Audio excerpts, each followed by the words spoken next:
Namo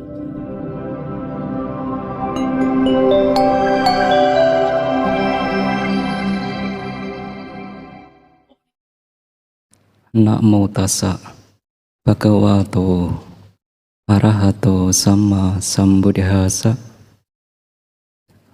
Namo tassa bhagavato arahato sama sambuddhassa.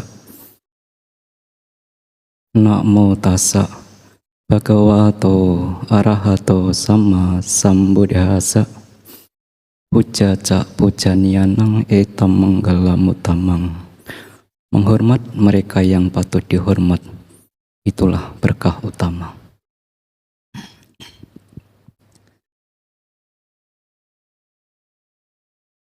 Pengurus Wihara Mahasampati yang saya hormati, pemimpin puja bakti Romo Pandita, Ibu Bapak Saudara-saudara sedama, terpujilah Sang Buddha, Namo Buddhaya.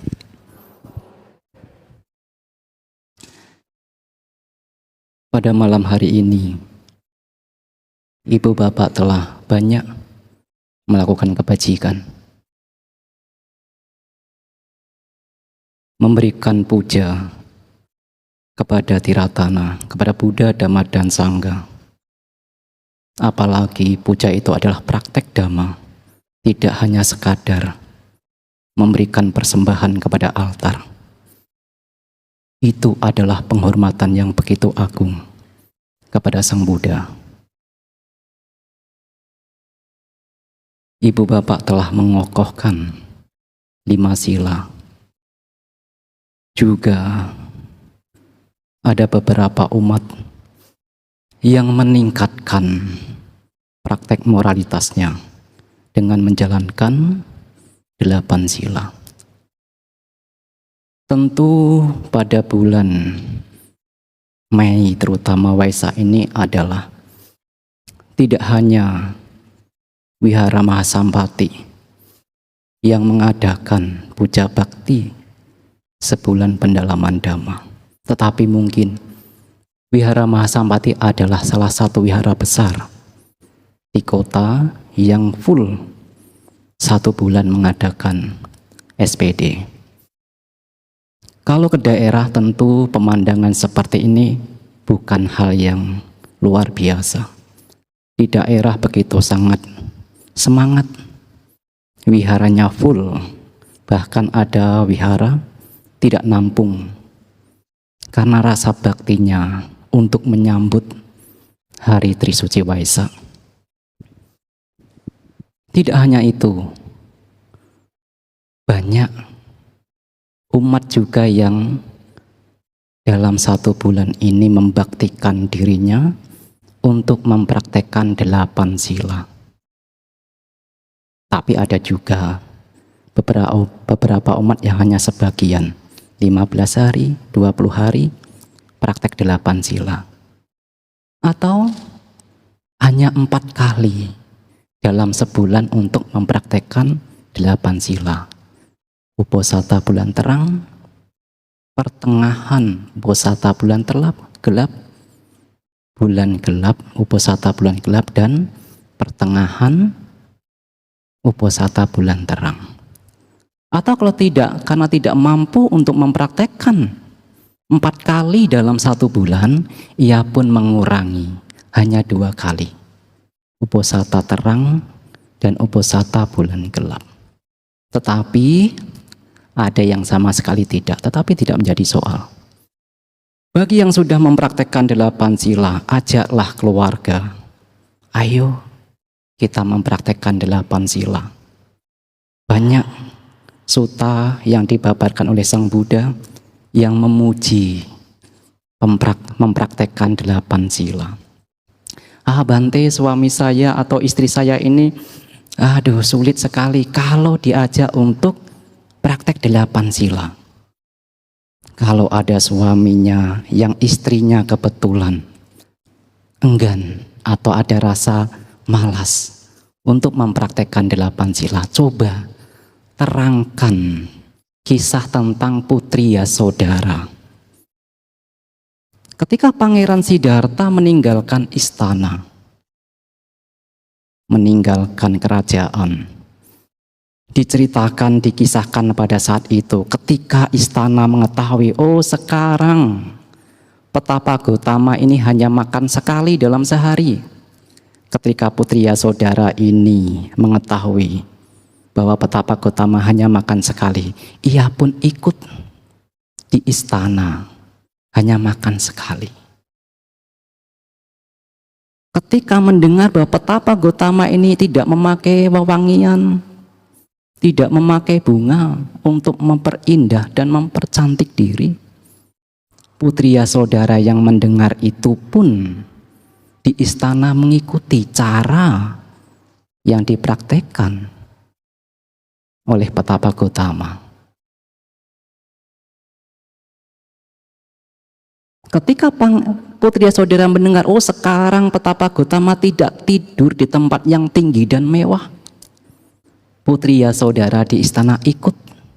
Walaupun kemewahan di istana, ia pun tidur tidak di tempat yang tinggi dan mewah. Dan ketika Petapa Gotama menggunakan jubah kuning, putri Yasodhara pun ikut. Apakah ini hanya kebetulan? Bukan. Ketika Sang Buddha kembali ke istana, ketika mendengar, oh Sang Tathagata, ketika mendengar dari Raja Suddhodana menceritakan putri Yasodhara ketika pangeran meninggalkan istana, banyak dari pangeran yang ingin mempersunting. Brahmana kaya pun datang untuk menjadikan permaisuri, tetapi anakku putri Yasodhara tidak bergeming. Sang Buddha yang mendapat cerita itu ketika kembali ke istana pun memuji putri Yasodhara, bukan hanya di kehidupan sekarang. Kesetiaan putri Yasodhara ditunjukkan bahkan di kelahiran-kelahiran yang lampau. Ketika putri Yasodhara ini kebijaksanaan belum matang, ia sudah menunjukkan kesetiaan kepada suaminya. Maka pada saat itulah, kalau saya tidak ingat, kalau saya tidak lupa, Sang Buddha akhirnya menceritakan Jataka, Kinara Kinari, kesetiaan. Kalau ibu bapak ingin setia di kehidupan sekarang, ini pun mungkin. Kalau di dalam kehidupan sekarang belum mampu mencapai kesucian, masih terakhir kembali, siapa tahu di kehidupan yang akan datang, Anda pun tetap mempraktekkan kesetiaan. Karena kebiasaan-kebiasaan hidup ini pun bisa terbawa di kehidupan yang akan datang. Ibu bapak saudara-saudara sedama yang berbahagia, tentu pujian patut diarahkan, diberikan kepada pengurus karena telah mengadakan kegiatan SPD. Saya meyakini bahwa akan banyak manfaat selama 1 bulan mengikuti pembabaran Dhamma. Tentu dari para bante yang memiliki pengetahuan yang cukup, juga para bante yang lain. Tentu ini tidak secara tiba-tiba. Jauh sebelum bulan ini, bulan Januari, saya sudah mendapat undangan. Ini adalah yang pertama kali saya datang ke Medan juga ke Wihara Mahasampati. Ketika mendapat undangan, bante, apakah bersedia untuk bisa mengisi SPD? Ketika melihat jadwal yang cocok, baik, saya akan datang. Tidak sampai di situ. Ketika sudah mendapatkan jawaban bahwa saya akan hadir, ia pun aktif. Bante, temanya apa? Tidak sampai di situ. Ada yang kembali. Kami akan menyediakan transportasi. Begitu banyak kebajikan telah dilakukan oleh pengurus wihara untuk bisa memberikan manfaat bagi ibu bapak yang hadir pada malam hari ini. Tentu pada malam hari ini seperti apa yang telah saya sampaikan kepada Dayaka pengurus wihara, saya akan menyampaikan tentang usia tua, penyakit, dan kematian. Ini tidak lepas dari kehidupan Guru Agung kita Sang Buddha. Ibu bapak saudara-saudara sedama, ketika bulan Waisak saat purnama Sidi dikisahkan bahwa telah lahir manusia yang kelak akan menjadi Buddha, yaitu Pangeran Siddhartha. Ketika pangeran kecil ini telah lahir ke dunia, ada satu petapa yang mengetahui bahwa telah hadir, telah muncul, telah lahir seorang pangeran di kerajaan Sakya. Akhirnya petapa ini pun ingin melihat seperti apa bayi tersebut. Ketika sampai di istana melihat ciri tanda dari bayi tersebut, petapa ini pun akhirnya tertawa. Dan setelah beberapa waktu, beberapa saat kemudian, petapa ini pun menangis, bersedih. Istana pun menjadi ragu, ada apa ini? Akhirnya bertanya, "Oh petapa, kenapa Anda tertawa dan setelah itu menangis? Ada bahaya apa dengan anak saya, dengan pangeran?" Petapa ini pun menjawab, "Tidak akan ada bahaya. Tidak akan ada makhluk yang bisa mencelakai pangeran. Lalu kenapa Anda tertawa dan setelah itu menangis?" "Saya melihat ada ciri sosok manusia agung dan kelak pangeran inilah yang akan menjadi Buddha, mencapai pencerahan sejati sama Sang Buddha. Tetapi kenapa ketika Anda mengetahui bahwa akan ada manusia agung tetapi Anda bersedih?" "Saya melihat ke dalam. Ketika saya melihat usia saya, oh usia saya sudah sepuh. Ketika anak ini, pangeran ini menjadi Buddha, saya sudah tiada di dunia ini. Saya kehilangan momen untuk bisa bertemu dengan Buddha, mendengarkan Dhamma. Itulah kenapa saya bersedih." Ibu bapak mesti tahu siapa petapa ini. Petapa ini adalah Asita Kaladewala yang ada lagunya, lagu Buddhis. Ketika umur 5 hari, Raja Suddhodana mengumpulkan ada 108 Brahma yang terkemuka, yang pandai untuk meramal kelak anak ini akan menjadi seperti apa. Ketika Raja Suddhodana sudah mengundang 108 Brahmana, menjamunya dengan makanan yang istimewa, setelah itu diarahkan, "Tolong dilihat kelak anak saya akan menjadi apa." Tetapi dari 108 Brahmana, yang 100 tidak berani untuk berbicara. Mungkin takut, wah ini anaknya raja. Nanti kalau saya salah meramal, saya bisa dipenggal kepala saya. Mungkin saja seperti itu. Sehingga yang 100 ini diam, tidak berani. Dan yang 7 berani mengangkat 2 tangan. "Oh Baginda, ada 2 kemungkinan. Kalau anak ini tetap, pangeran tetap akan berdiam, menjalani kehidupan sebagai perumah tangga, ia akan menjadi raja dunia Cakrawati. Tetapi kalau meninggalkan kehidupan duniawi, kelak akan menjadi sama Sang Buddha." Hanya ada 1 Brahmana yang mengangkat 1 jari, yang paling muda, Brahmana Kondanya. Mungkin karena yang paling muda ia berani, beda dengan yang tua-tua. Ia hanya mengatakan pangeran hanya akan meninggalkan kehidupan duniawi dan menjadi sama-sama Buddha. Ketika raja telah mendengar bahwa anaknya yang harusnya kelak akan mewarisi tahta ini akan menjadi Buddha, lantas ia bertanya kepada para brahmana, saya tidak ingin anak saya pergi dari istana. Saya ingin agar anak saya pangeran ini melanjutkan kepemimpinan. Bagaimana caranya? Oh raja, pangeran tidak akan meninggalkan istana kalau tidak melihat 4 kejadian peristiwa.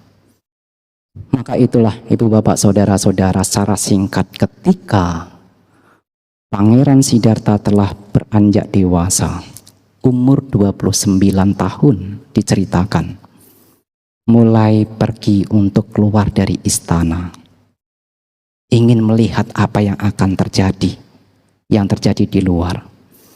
Ketika berkunjung yang pertama diceritakan Pangeran Siddhartha melihat orang tua. Ketika melihat orang tua ini begitu pemandangan yang aneh.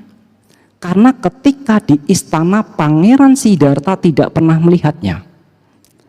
Karena Raja Suddhodana ketika melihat ini usianya sudah akan sepuh diganti dengan yang muda.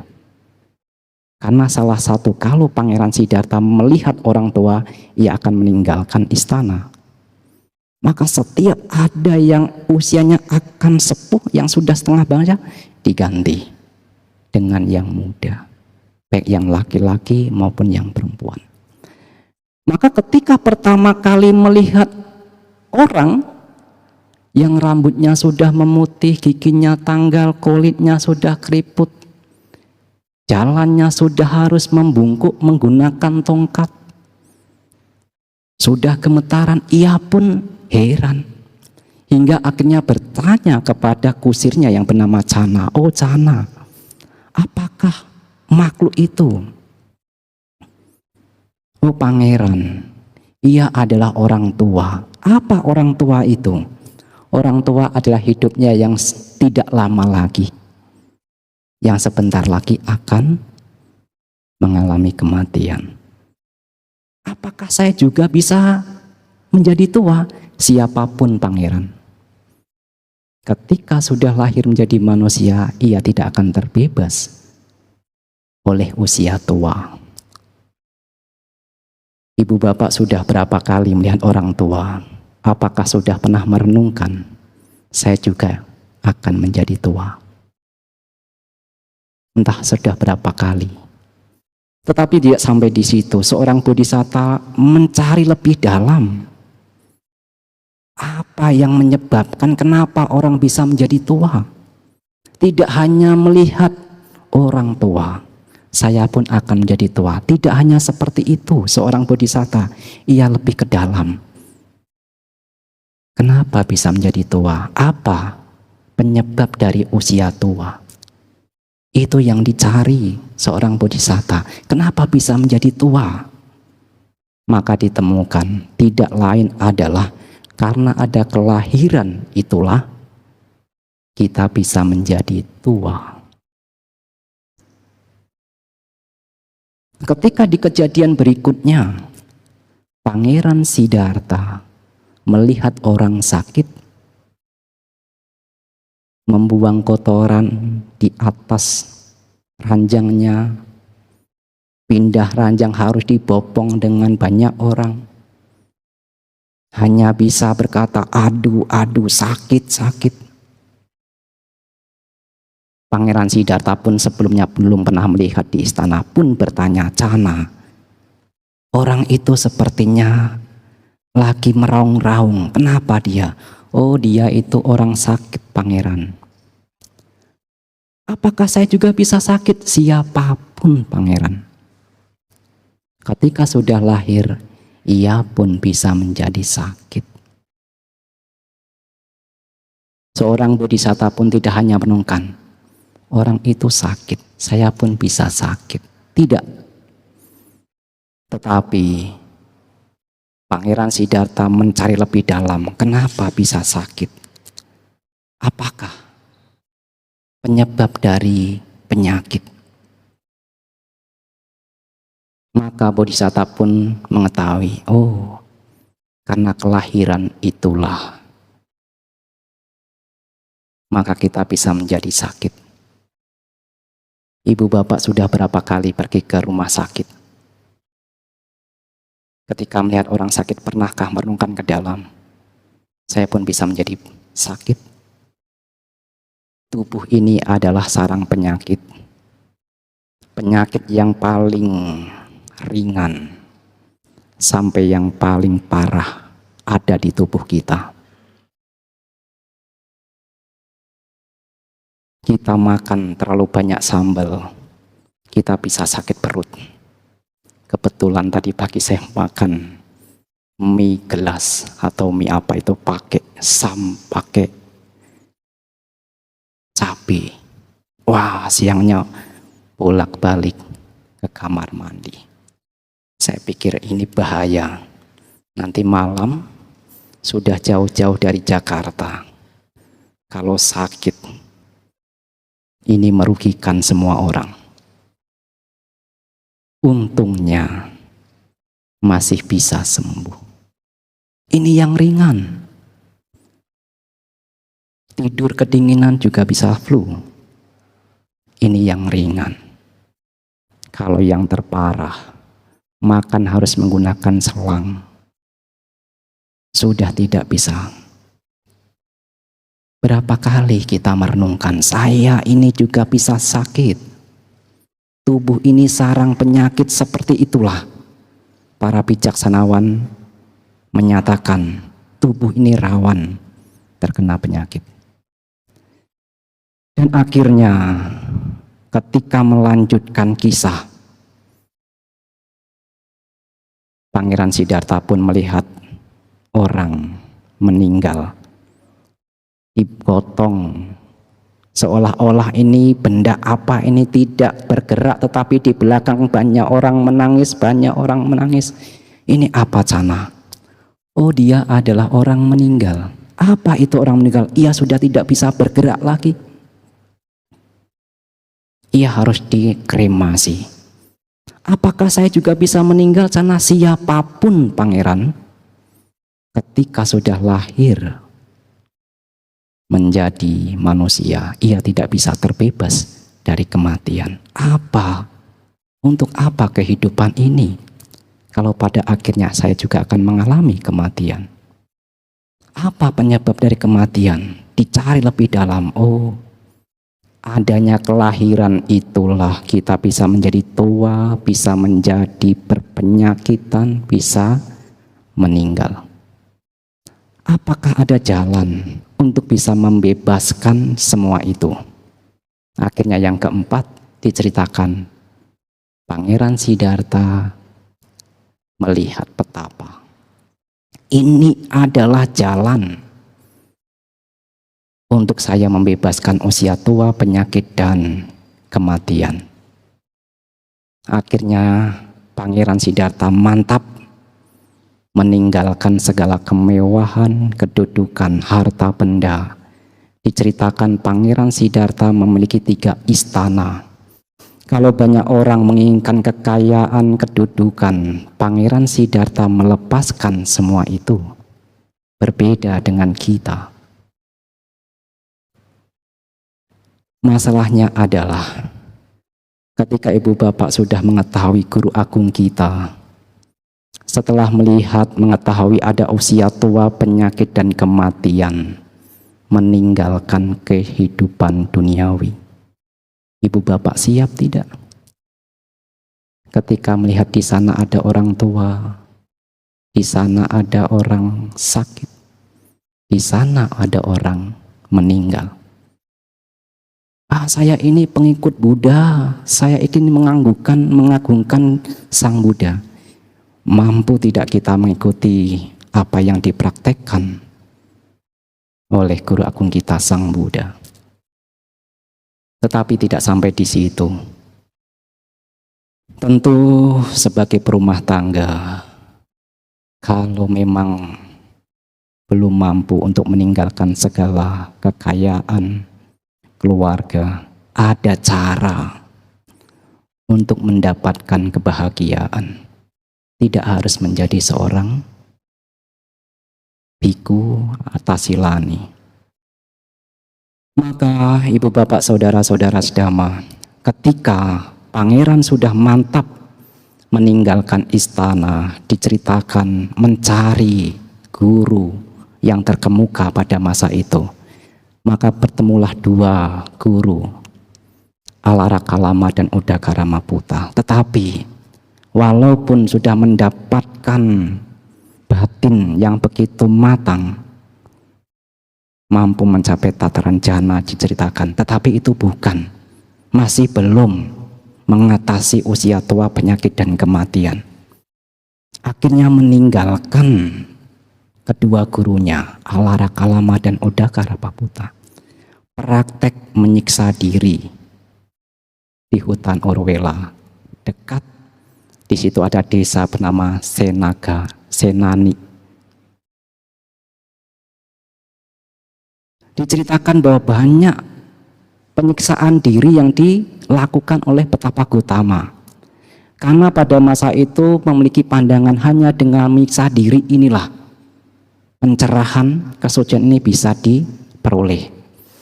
Maka diceritakan Petapa Gotama mempraktekkan Dukaracarya, praktek yang begitu amat sulit untuk dilakukan. Pernah diceritakan bahwa Petapa Siddhartha pernah praktek untuk tidak bernapas melalui hidung dan mulut. Bagaimana kalau saya ini tidak napas melalui hidung dan mulut? Maka udara yang ada di dalam ini tidak bisa keluar. Ia keluar dari telinga. Ketika keluar dari telinga begitu sakit luar biasa diceritakan. Tetapi tidak putus asa, walaupun belum mendapatkan apa yang dicari, Petapa Siddhartha mempraktekkan lebih jauh. Bagaimana kalau saya tidak bernapas melalui hidung dan mulut lebih jauh? Maka diceritakan ini udara ini karena tidak bisa keluar dari kepala.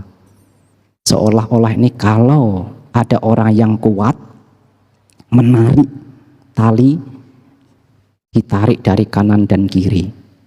Diceritakan begitu sangat sakit, atau seperti pisau yang tajam untuk mengaduk-ngadukkan. Tetapi bukan Bodhisatta kalau menyerah, walaupun belum mendapat apa yang dicari, saya ingin mempraktekkan lebih dalam lagi. Bagaimana kalau saya tidak bernapas melalui mulut dan hidung? Diceritakan tubuhnya ini ibarat seperti terbakar, panas. Tetapi tidak sampai di situ. Petapa Siddhartha masih saja menyiksa diri. Lalu berpikir, bagaimana kalau saya tidak makan sama sekali? Ketika Petapa Siddhartha akan mempraktekkan tidak makan sama sekali, ada sosok dewa yang datang. Oh, jangan lakukan itu Petapa Gotama. Kalau Anda melakukan praktek untuk tidak makan sama sekali, kami para dewa akan menyuntikkan sari-sari makanan surgawi ke pori-pori. Ketika mendengar dewa itu akan menyuntikkan sari makanan surgawi ke lewat pori-pori, Petapa Siddhartha ini merenung. Kalau saya menyatakan praktek untuk tidak makan sama sekali, tetapi para dewa ini menyuntikkan makanan ke dalam tubuh saya, dan saya tetap menyatakan tidak makan sama sekali, bukankah saya berbohong? Itulah keluhuran dari Bodhisatta. Bahkan ia tidak mau berbohong demi mendapatkan makanan surgawi. Beda dengan kita. Untuk bisa mendapatkan yang enak, kadang kita berbohong. Berbeda. Akhirnya untuk mengatasi itu pun Petapa Gotama mengusir dewa, tidak perlu. Saya akan makan tetapi sedikit. Akhirnya Petapa Gotama makan tetapi sedikit. Sehingga diceritakan tubuhnya begitu sangat kurus. Ketika dari perut ini disentuh bisa tembus ke belakang. Ketika dari belakang punggung disentuh bisa tembus ke depan. kurus sekali. Kebetulan di sini tidak ada arca patung yang menyebutkan atau memperlihatkan Pangeran Betapa Siddhartha yang kurus. Kalau kebetulan nanti ibu bapak ke Mendut atau ke Borobudur mampir di Mendut, nanti ada arca Pangeran Betapa Siddhartha ketika menyiksa diri kurus, ada patung. Nanti bisa dicek. Kebetulan kalau ibu bapak ke Borobudur, saya ingin melihat Bante, ada katanya patung yang memperlihatkan ketika Betapa Siddhartha menyiksa diri kurus kering. Nanti bisa lihat. Tetapi ibu bapak, saudara-saudara sedama, walaupun Betapa Siddhartha ini sudah mempraktekkan penyiksaan diri yang begitu sangat keras, bahkan suatu ketika menyatakan apa yang saya praktekkan ini adalah yang paling tinggi dalam penyiksaan diri. Baik Brahmana di masa lalu atau petapa di masa lalu, kalau mempraktekkan penyiksaan diri tidak lebih dari apa yang saya praktekkan. Kalau melebihi apa yang saya praktekkan, ia bisa meninggal. Brahmana petapa di masa depan juga tidak akan ada penyiksaan diri yang lebih dari apa yang saya praktekkan. Dan juga Brahmana petapa di kehidupan saat ini pun tidak akan ada yang menyiksa diri lebih dari apa yang saya praktekkan. Ketika merenungkan hal itu, Petapa Gotama pun berpikir, kenapa saya belum mencapai? Apakah ada yang salah? Akhirnya Petapa Gotama pun ingat di masa kecil ketika duduk di bawah pohon jambu, mampu mencapai jana pertama. Usianya masih kecil, mungkin 7 tahun. Begitu sangat luhurnya. Kita yang sudah dewasa meditasi, waduh 15 menit sudah berdiri Bante, kenapa? Aduh pikirannya kemana-mana, bosan. Kalau tidak ya sakit. Berbeda, kebajikannya berbeda. Bodhisatta kebijakannya luhur, sedangkan kita masih belum. Masih perlu mempraktekkan parami. Akhirnya setelah mengetahui bahwa mungkin itu cara untuk mencapai pencerahan, pada saat itulah Petapa Gotama mengubah cara untuk praktek. Ketika akan mengubah cara untuk praktek, lantas Petapa Gotama berpikir, kalau badan saya, tubuh saya seperti ini, saya tidak akan mampu. Karena pada saat itu kurus, lemah, maka saya akan mulai makan sedikit. Makan biar saya kuat. Pada saat itulah ibu bapak saudara-saudara, 5 petapa yang menemani ketika menyiksa diri pun meninggalkan Petapa Gotama. Karena sudah berbeda pandangannya. Petapa Gotama sekarang melibatkan diri di dalam kenikmatan indriawi. Makan lagi. Kalau menyiksa diri saja tidak mampu untuk mencapai kesucian, bagaimana dengan makan? Ia pun akhirnya luntur keyakinannya kepada Petapa Gotama. Bahkan 5 petapa itu salah satunya adalah Kondanya yang sudah mantap ketika meramal pangeran akan menjadi Buddha. Pada saat itulah ketika meramal, diceritakan Kondanya ini selalu menunggu kapan pangeran ini akan meninggalkan istana. Ketika mengetahui bahwa Pangeran Siddhartha telah meninggalkan istana, Kondanya, Brahmana Kondanya pun mencari orang-orang yang dulu pernah meramal, tetapi semuanya sudah meninggal. Maka 4 itu adalah diceritakan anak-anak dari ke-7 Brahmana yang pernah meramal. Diajak, ayo kita ikut Petapa Gotama, pasti mencapai Buddha. Kalau sudah mencapai Buddha, nanti kita yang pertama akan diajarkan. Tetapi ketika melihat Petapa Gotama mulai makan yang tadinya menyiksa diri, ia pun mulai luntur keyakinannya. Sekarang Petapa Gotama sudah menikmati kesenangan indrawi. Kita pergi. Ini pun terjadi kepada diri kita. Mungkin saja ketika ibu bapak melihat para biku, ya kok para biku ucapannya seperti itu. Mungkin saja Ya, para biku kok perilakunya seperti itu, keyakinannya mulai luntur.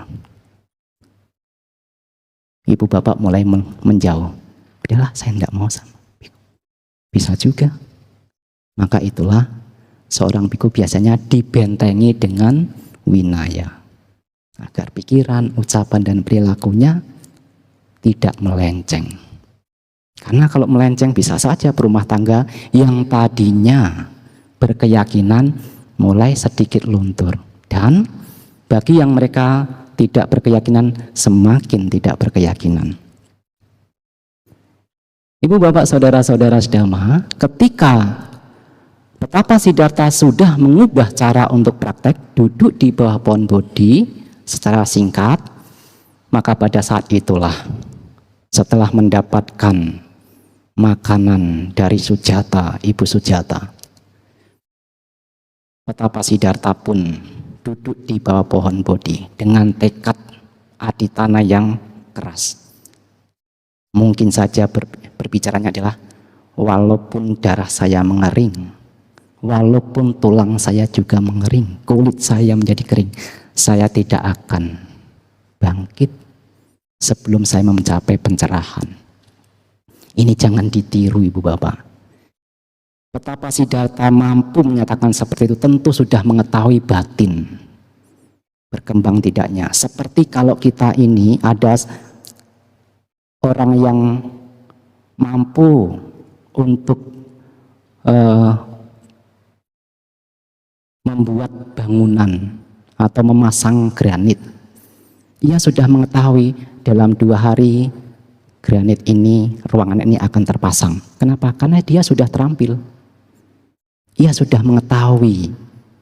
Begitu juga betapa Gautama ketika menyatakan saya tidak akan bangkit sebelum mencapai pencerahan, tentu bukan seujuk-ujuk seperti itu, bukan. Tetapi karena sudah mengetahui batin dari betapa Gautama ini sudah matang. Apalagi di awal sudah menyatakan, mungkin cara itulah bisa membawa saya pada pencerahan ketika mengetahui pencapaian jana di usia yang sangat kecil. Duduk di bawah pohon Bodhi diceritakan pada malam hari saat purnama Siddhi. Di jaga pertama diceritakan betapa Gautama mampu mencapai Pubeni Wasano Satiknyana, mampu melihat kelahiran-kelahiran yang lampau dengan meditasi yang terkonsentrasi, hening. Wah, dulu saya lahir di sana, penyakit saya seperti itu, meninggal di sana. Lahir di sana, makanan saya seperti itu, keluarga saya seperti itu, meninggal dari sana, lahir lagi. Itu diketahui betapa Gautama mampu mengetahui dengan pengetahuan melihat kelahiran-kelahiran masa lalunya. Meditasi lebih dalam lagi artinya dijaga kedua, dibaca kunyana. Mengetahui, oh orang ini kenapa bisa lahir di kehidupan ini kok menjadi keluarga yang begitu sangat kaya raya. Oh, perbuatan dulu. Kenapa orang ini usianya panjang? Oh, usianya dulu, karma dulu memang banyak membuat makhluk lain usianya panjang. Kenapa orang ini kok usianya pendek? Oh, karena dulu di kehidupan lalu suka memperpendek usia makhluk lain. Kenapa dia kok menjadi rupawan? Oh, dulu tidak suka marah-marah, akhirnya menjadi rupawan. Maka guru agung kita mengetahui dengan pengetahuan. Kenapa manusia makhluk ini terlahir seperti ini, hina, mulia, itu karena perbuatannya. Maka harusnya sebagai umat Buddha, orang yang paling siap untuk menerima perbedaan di masyarakat. Karena Sang Buddha telah menyatakan, itu karena perbuatanmu sendiri. Lalu untuk apa? Mencari kambing hitam. Dilanjutkan lebih dalam.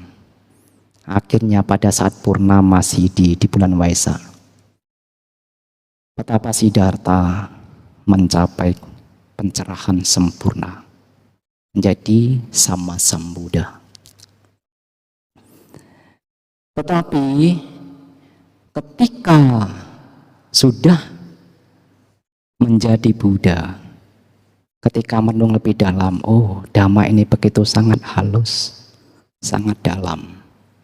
Sedangkan makhluk ini masih diliputi oleh kesenangan indrawi, nafsu ragawi, dan kebencian. Ini hanya akan melelahkan saya kalau saya membabarkan Dhamma. Ia tidak akan mampu. Lebih baik kalau begitu saya condong untuk berdiam diri saja, tidak perlu membabarkan Dhamma. Ketika Sang Buddha lebih condong untuk berdiam diri, itulah seperti yang Ibu Bapak tadi baca, Brahma datang. Ini patut untuk berterima kasih kepada Brahma untuk mengajarkan Dhamma, karena ada makhluk-makhluk yang hanya memiliki sedikit debu di matanya.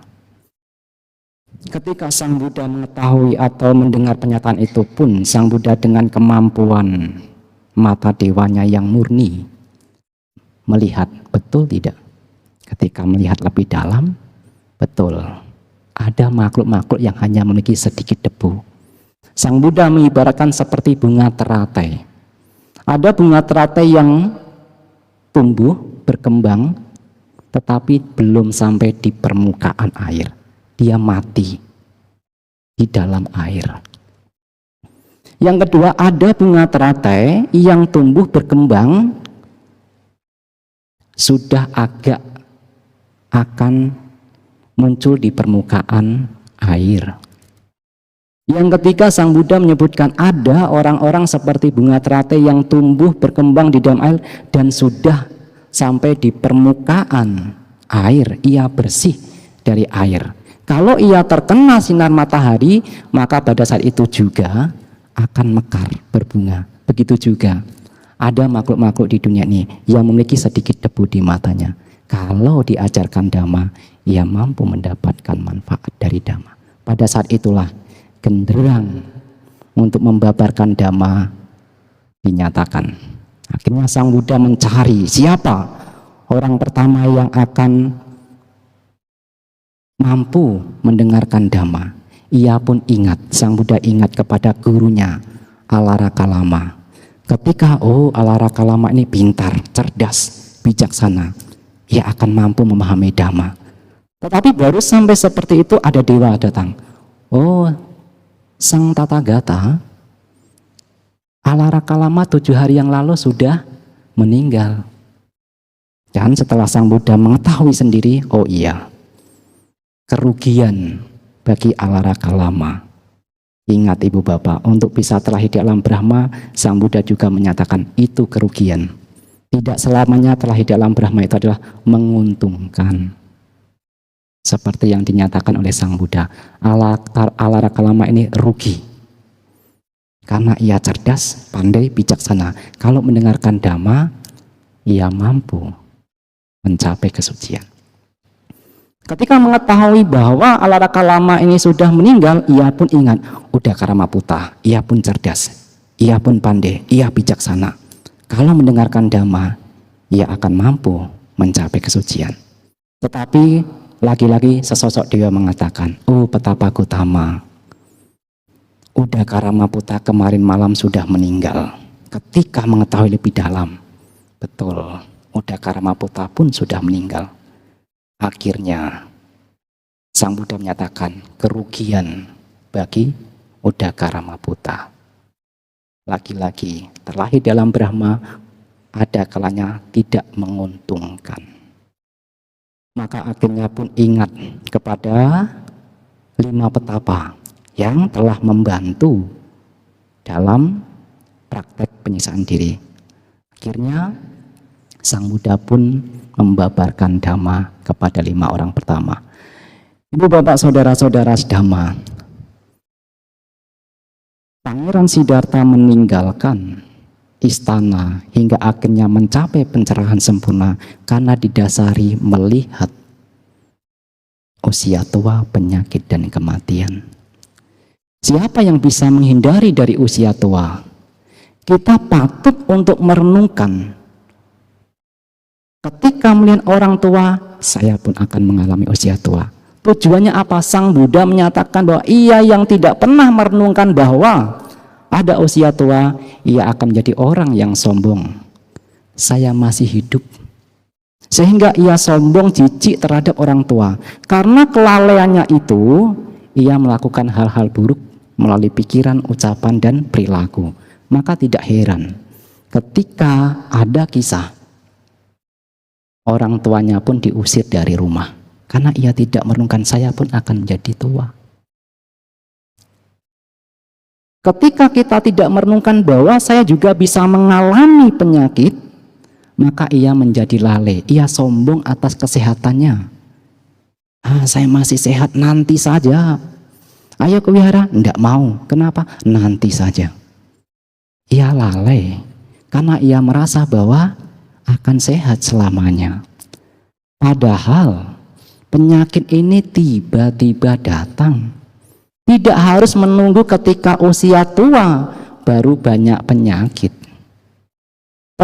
Ketika usia muda berpenyakitan, Anda sulit untuk melakukan kebajikan. Yang ada di dalam pikiran adalah bagaimana agarkah saya bisa sembuh dari penyakit. Tetapi kalau Anda sehat, Anda memiliki banyak waktu untuk berbuat kebajikan.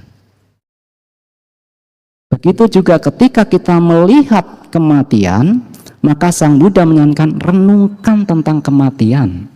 Saya pun akan mengalami kematian.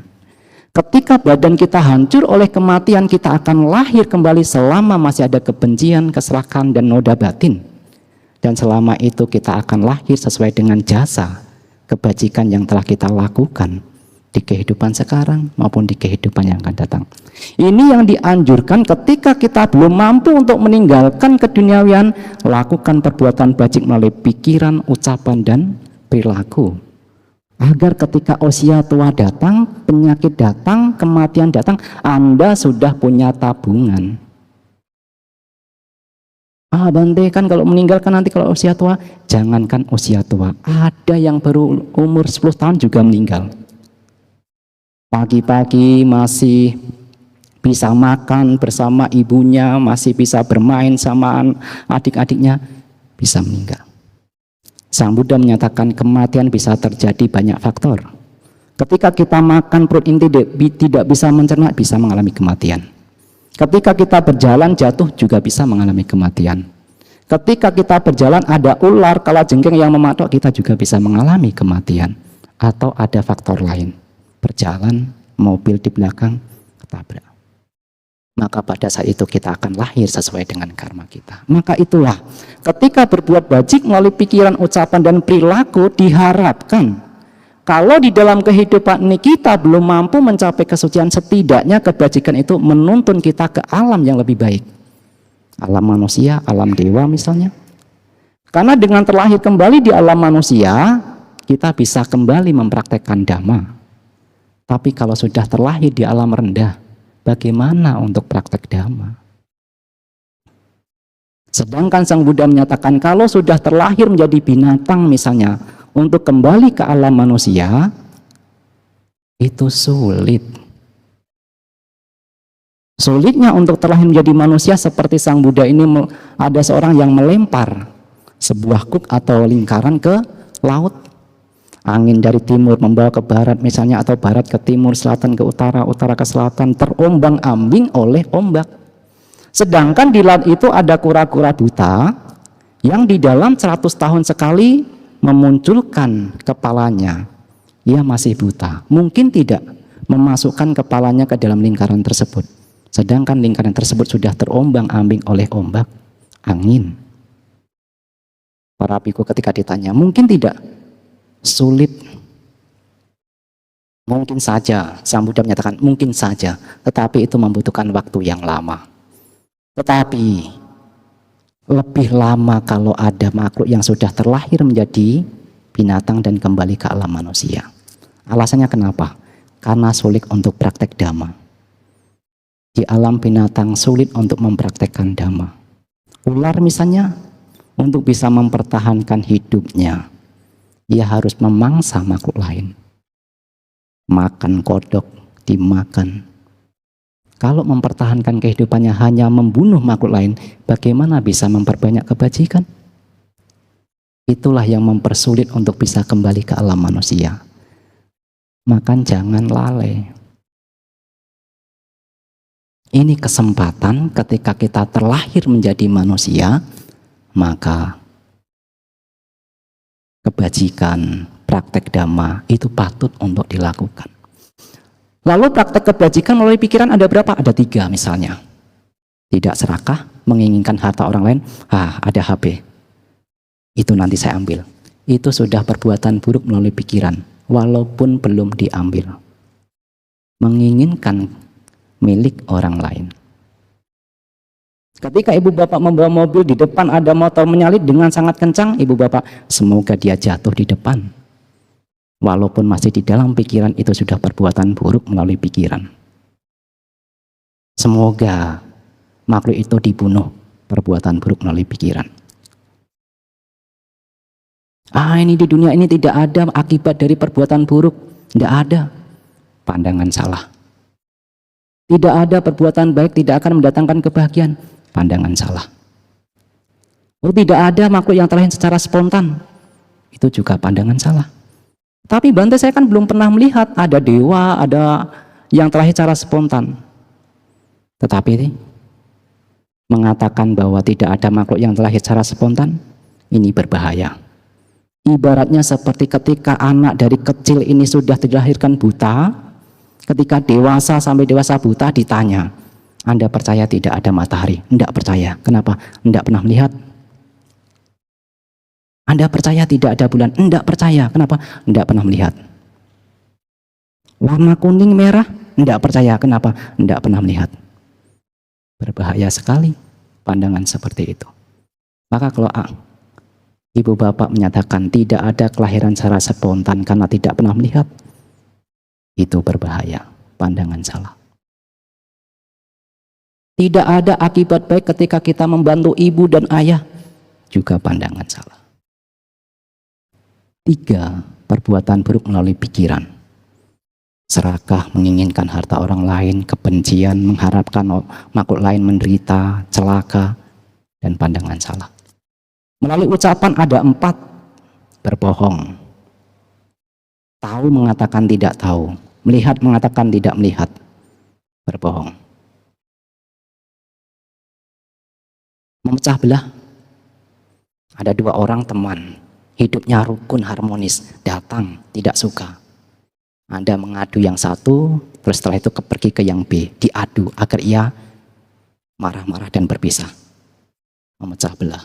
Itu perbuatan buruk melalui ucapan. Wah, orang itu kok rukun, suami istrinya kok harmonis. Anda tidak suka, mengadu domba. Pergi kepada istrinya, mengatakan, suami kamu di belakang menyeleweng. Setelah itu pergi ke istrinya, pergi ke suaminya, istri kamu di belakang menyeleweng. Anda bertujuan untuk agar mereka berpisah. Ucapan buruk. Dan kasar, bergosip, berkata-kata yang tidak bermanfaat. Itu ucapan buruk. Melalui jasmani ada 3. Membunuh, mencuri, dan berbuat asusila. Ada 10 perbuatan buruk. Kalau kita berbuat buruk, maka seperti yang dinyatakan Sang Buddha di dalam Dhammapada Sair pertama, pikiran ini adalah pembentuk. Pikiran kita adalah pemimpin. Kalau kita berbicara, berperilaku buruk dengan pikiran yang buruk, maka penderitaan sudah mengikutinya.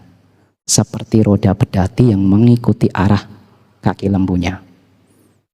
Menarik gerobak, menarik, itu kan suatu penderitaan.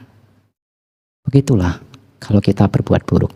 Tetapi kalau kita menghindari dari 10 perbuatan buruk tadi, melakukan hal-hal bajik, maka Sang Buddha seperti menyatakan di Dhammapada Sair kedua, pikiran pembentuk, pikiran pemimpin. Kalau seseorang ini ucapannya baik, perilakunya baik, dengan pikiran yang baik, maka kebahagiaannya akan mengikutinya. Seperti bayang-bayang yang tidak pernah meninggalkan bendanya. Ibu bapak ini terbebani tidak bayang-bayang Anda ini mengikuti? Tidak toh? Seperti itulah, Anda ke Surabaya, ke Semarang, bayang-bayang Anda akan mengikuti. Seperti itulah kebajikan, akan mengikuti kemanapun kita pergi. Maka ibu bapak saudara-saudara sedama, melakukan kebajikan, 10 perbuatan kebajikan itulah diharapkan. Kalau seandainya di kehidupan ini kita belum mampu menuntaskan noda batin kita, setidaknya bisa mengarahkan kita ke kelahiran yang lebih baik, manusia, dewa, sehingga kita melanjutkan kembali praktek dhamma kita. Maka sebagai akhir dari ceramah pada malam hari ini, kebetulan tadi saya dikasih waktu sampai jam 8.30, tetapi nyatanya sudah lewat. Maka sebagai akhir dari ceramah ini, suatu ketika Sang Buddha didatangi seorang Brahmana bernama Janusoni. Ketika mendatangi Sang Buddha, Brahmana ini menyatakan, "Oh Petapa Gotama, saya memiliki pandangan bahwa tidak ada orang yang tidak takut terhadap kematian. Semua makhluk takut akan kematian." Tetapi ketika Sang Buddha mendengar pernyataan itu, Sang Buddha lantas menjawab, "Tidak semua. Ada makhluk yang takut akan kematian, ada makhluk yang tidak takut akan kematian. Ada 4 ciri kenapa makhluk itu takut ketika akan mengalami kematian. Ketika badannya sakit, sudah parah, sudah tersiksa, tetapi ia masih memiliki kesenangan indrawi, ia akan takut akan kematian. Ya, saya akan kehilangan kesenangan lewat melihat. Saya tidak akan bisa lagi melihat drama Korea misalnya. Anda takut. Saya akan kehilangan suara-suara yang merdu, tidak bisa mendengarkan lagu-lagu. Anda menjadi takut. Misalnya ketika Anda ini sudah sakit parah, harusnya hari ini saya bisa melihat final Piala Dunia misalnya, tetapi saya tidak bisa. Anda bersedih, takut. Selama kita masih memiliki, melekati terhadap kesenangan indrawi, kita akan ketakutan. Yang kedua adalah ketika seseorang masih melekati, masih mengingini, masih menyenangi jasmaninya, ia juga akan ketakutan ketika akan mengalami kematian. Ya, saya akan kehilangan, saya akan berpisah dengan tubuh saya yang indah. Saya akan berpisah dengan mata saya, rambut saya, kulit saya yang indah. Anda bersedih. Anda bimbang. Yang ketiga adalah ketika Anda belum mempraktekkan kebajikan, tetapi justru melakukan keburukan. Ini juga menjadi penyebab ketika akan meninggal, mengalami kematian. Apa ketakutan? Kita bisa melihat cerita dari Cunda, sang penjagal babi. Hampir 50 tahun kehidupannya dihabiskan untuk membunuh babi. Diceritakan 7 hari sebelum kematian, api neraka sudah kelihatan. Ketakutan, meraung-raung, bertingkah seperti babi yang ingin dibunuh. Sampai-sampai keluarganya ketakutan. Pintunya ditutup, dikunci, ditinggalkan begitu saja. Karena ketakutan akan mengalami kematian. Itulah, kalau seseorang banyak melakukan keburukan, kejahatan, ia pun akan ketakutan ketika kematian datang. Dan yang keempat adalah karena belum memiliki kemantapan terhadap keyakinan pada Buddha, Dhamma, dan Sangha, juga mengalami ketakutan. Maka ibu bapak saudara-saudara sedama, sedikit demi sedikit praktek 8 sila itulah mengerem kesenangan indrawi. Wah, kalau mempraktekkan 8 sila saya tidak akan makan setelah tengah hari. Mengerem kesenangan terhadap rasa. Saya tidak bisa menonton, rem. Saya tidak bisa lagi bersenang-senang, menyanyi, bernari. Itu mengerem kesenangan indrawi. Saya tidak lagi bisa tidur di tempat yang mewah, yang bertingkat, rem. Itu salah satu cara untuk mempersiapkan diri kita agar mengurangi kemelekatan terhadap kesenangan indrawi. Kepada jasmani kita juga bisa merenungkan ketidakindahan subah misalnya. Ketika ibu bapak sedang bermeditasi, keluar masuknya napas, apakah hanya soal itu? Bukan. Ketika ibu bapak bermeditasi mengamati keluar masuknya napas, di situ ada perasaan, ada pikiran yang mengembara. Bagaimana kita membuat perasaan ketika kita sedang duduk bermeditasi, agar ketika perasaan senang tidak melekati, ketika ada perasaan jasmani yang sakit tidak menolak. Karena kalau kita menolak kebencian, di situ sudah bersembunyi di situ. Kebencian sudah ada. Ketika kita melekati, wah ini senang ini, ketika kita duduk bermeditasi, pikiran mengembara, setelah itu diikuti, wah saya kemarin makan ini, melihat ini, senang sekali. Keserakan sudah muncul. Lupa terhadap keluar masuknya napas. Maka ketika bermeditasi bukan hanya soal mengamati keluar masuknya napas. Kita di situ masih ada perasaan, ada pikiran yang mengembara. Maka ketika duduk bermeditasi bisa juga ketika mengamati keluar masuknya napas, anicca di situ bisa dikembangkan. Jasmani ini juga tidak kekal. Apa yang tidak kekal juga mengalami duka. Apa yang mengalami duka tidak patut untuk disebut ini jasmaniku. Ini mataku, ini rambutku, ini kukuku. Itu bisa direnungkan, bisa dipraktekkan. Ketika kita apakah sedang duduk bermeditasi, apakah sedang berjalan, berdiri, atau berbaring sebelum terlap tidur. Maka Sang Buddha menyebutkan, kalau ketika pikiran ragawi muncul, ketika pikiran ini kebenciannya buruk muncul, tetapi seorang biku membiarkannya, itu biku yang malas. Sang Buddha menyebutkan, ada nafsu ragawi, ada kebencian, kalau dibiarkan mengikutinya, ini tanda-tanda malas. Lalu bagaimana kegigihan usaha dikerahkan ketika nafsu ragawi, ketika kebencian muncul? Diredam, dihilangkan, dilenyapkan. Itu di situ berarti kita punya semangat.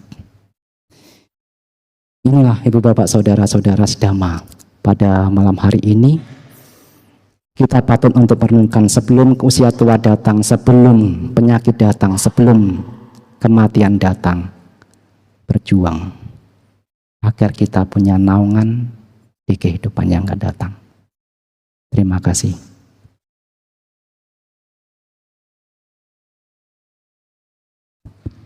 Terima kasih. Kami memberi kesempatan kepada umat, ada yang ingin bertanya kepada Bante, kami persilakan. Mungkin untuk awal saya membuka ya pertanyaannya. Saya mau tanya Bante, berhubung tadi ada kelahiran spontan, di mana jikalau seseorang telah meninggal dan para dokter sudah memvonis bahwa orang itu sudah meninggal. Kemudian bisa dibilang 1 jam kemudian orang tersebut bangun kembali. Apakah itu sepertinya ada masa cutinya gitu Bante, untuk meninggal bisa ke sana nanti balik lagi. Nah, begitu dia meninggal, pas langsung ditanyain, tadi kamu kemana aja? Ini kebetulan ada kisah nyata Bante. Yang satu pernah cerita, saya melalui satu jembatan api, makanya orang meninggal itu banyak berkeringatan. Berarti asumsi kita dia pasti ke alam neraka. Dan satu lagi, dia dibawa seperti oleh dewa-dewi dayang-dayang ke satu taman yang bagus. Tapi sampai di sana disuruhnya balik, waktunya belum tiba. Nah makanya begitu dia bangun, keluarganya semua pada berhamburan, pada ketakutan. Nah apakah itu sudah dikategori mati dalam agama Buddha itu mati suri, ada atau enggak itu Bante? Terima kasih Bante. Ya terima kasih ya, pertanyaannya sulit untuk saya jawab. Sulit sekali. Karena kalau saya menjawab ya itu benar ada kelahiran ketika meninggal ada yang masuk ke neraka, berarti saya mengetahui. Padahal saya tidak mengetahui. Kalau ia pergi ke alam dewa, berarti iya ada kisah seperti itu. Jadi menurut saya itu juga bisa benar, itu juga mungkin bisa salah. Karena saya tidak bisa membuktikan kejadian seperti itu. Memang beberapa kali saya mendengar ada mati suri. Tetapi ya biarlah. Saya belum bisa menjawab apakah bagaimana prosesnya mati suri sehingga kadang ada yang sudah dikubur kok tiba-tiba bersuara gitu. Saya pernah mendengar. Nah, saya tidak bisa menjawab hal seperti itu.